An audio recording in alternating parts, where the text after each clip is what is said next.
Saudara dan saudari terkasih, Injil kita pada hari ini diambil dari Injil Lukas bab 19 ayat 1 sampai 10. Yesus masuk ke kota Yeriko dan berjalan terus melintasi kota itu.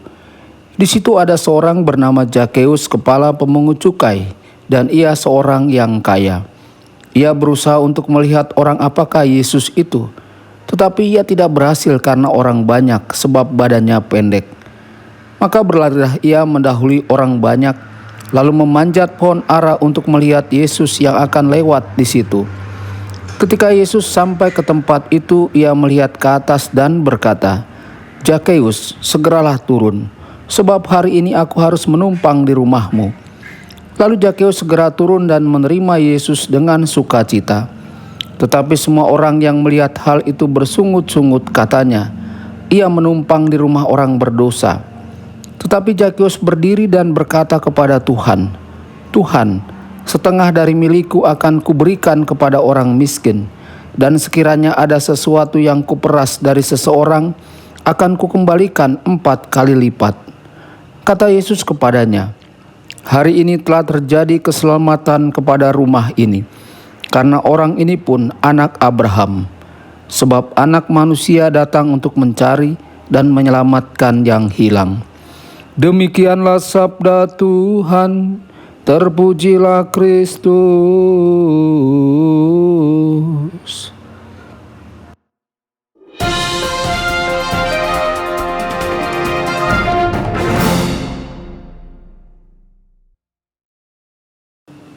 Saudara dan saudari terkasih, jumpa lagi dengan saya Romo Tedens dalam saluran Warta Kabar Sukacita. Semoga Anda semua dimanapun berada tetap dalam keadaan sehat dan senantiasa berbahagia. Saudara dan saudari, tokoh utama Injil hari ini adalah Zakheus, yang menurut penginjil Lukas adalah kepala pemungut cukai dan orang kaya. Injil hari ini adalah satu-satunya referensi dalam kitab suci untuk seorang kepala pemungut cukai. Sebagai kepala pemungut cukai, Zakheus bertanggung jawab atas suatu wilayah di mana pemungut pajak lainnya bertanggung jawab kepadanya. Sebagai seorang kepala pemungut cukai, sudah pasti Zakheus adalah orang yang kaya. Pada masa itu, pemungut cukai disingkirkan dan dihina oleh sesama orang Yahudi. Para pemungut cukai membuat kontrak dengan penguasa Romawi untuk mengumpulkan pajak dan memastikan bahwa mereka mendapatkan dari masyarakat apa yang sekarang kita sebut komisi. Pekerjaan pemungut cukai adalah semacam bisnis, dan mereka memang mencari nafkah dari pekerjaan sebagai pemungut cukai. Saudara-saudari, pada masa itu, para pemungut cukai dianggap sebagai pengkhianat terhadap rakyatnya sendiri dengan mengambil uang masyarakat Yahudi dan memberikannya kepada penjajah Romawi yang kafir yang menduduki wilayah mereka. Karena itu bagi sebagian besar orang adalah pelanggaran besar ketika Yesus duduk makan bersama para pemungut cukai. Zakheus mendengar bahwa Yesus ada di kota dan ia sangat ingin tahu seperti apa Yesus itu. Di sini kita sudah mendapatkan gema dari kisah Injil kemarin, karena Zakheus juga ingin melihat. Namun pada tahap ini tampaknya hanya semacam rasa ingin tahu. Dia hanya ingin melihat sekilas seseorang yang pasti dia dengar telah dibicarakan banyak orang. Karena Zakheus adalah seorang yang bertubuh kecil dan pendek, dia tidak dapat melihat Yesus karena kerumunan besar orang yang mengelilingi Yesus. Jadi dia berlari mendahului rombongan banyak orang dan memanjat ke cabang-cabang pohon ara untuk melihat lebih jelas siapa Yesus. Saudara-saudari, Zakheus ingin melihat Yesus, tetapi dia tidak menyangka bahwa Yesus akan melihatnya. Dia pasti hampir jatuh dari pohon karena terkejut ketika dia mendengar Yesus melihat ke arahnya dan berkata, "Zakheus, cepatlah turun. Aku ingin tinggal di rumahmu hari ini." Kata-kata yang indah. Namun apa yang dikatakan Yesus adalah undangan yang terus-menerus diberikan Yesus kepada kita. "Lihatlah, aku berdiri di depan pintu dan mengetuk. Barang siapa mendengar suaraku dan membukakan pintu, maka aku akan masuk ke rumahnya dan makan bersama dia dan dia bersama aku. Saudara-saudari, apakah rumah kita sudah siap menerima Yesus? Apakah pintu kita terbuka untuk membiarkan Yesus masuk? Zakeus hampir tidak bisa mempercayai apa yang didengarnya. Dia bergegas turun dan dengan senang hati menyambut Yesus ke dalam rumahnya. Segera orang-orang di sekitar mulai menggerutu.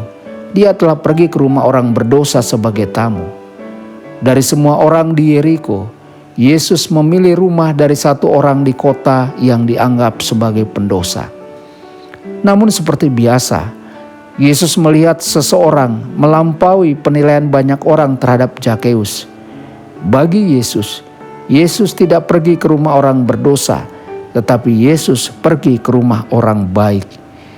Zakeus adalah kepala pemungut cukai, tetapi dia siap untuk memberikan setengah dari hartanya kepada orang miskin.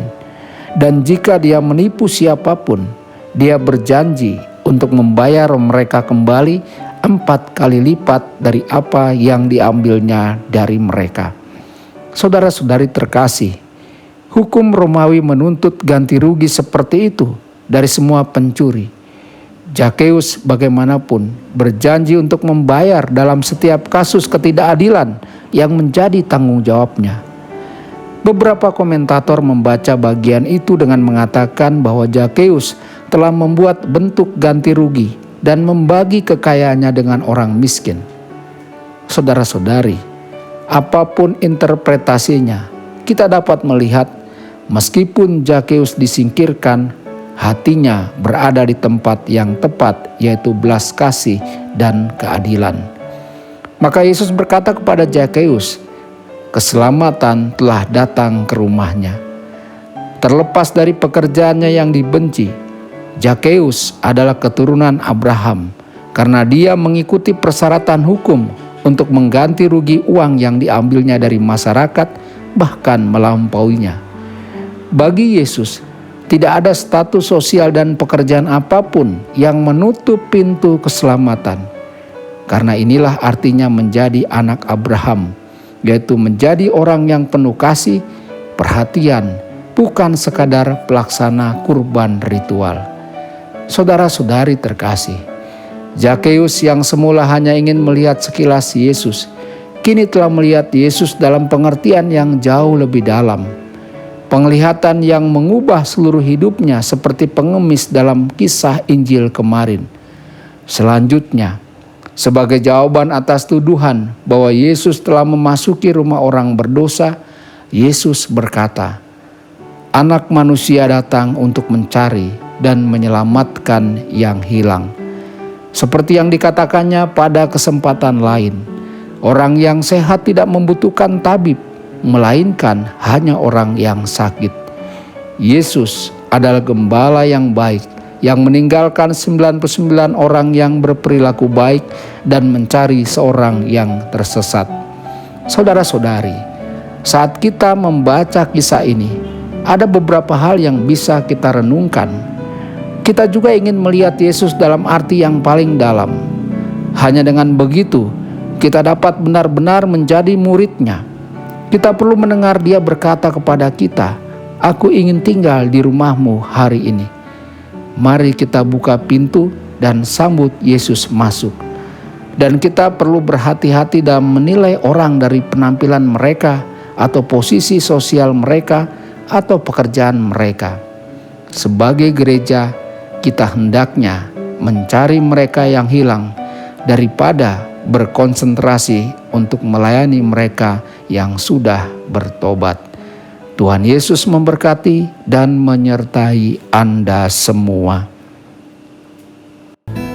Sabda Allah adalah kebenaran. Sabda Allah adalah kehidupan. Mari kita mencintainya, mari kita menghayatinya. Hanya Tuhan yang ku muliakan, sabdamu angkat resahku.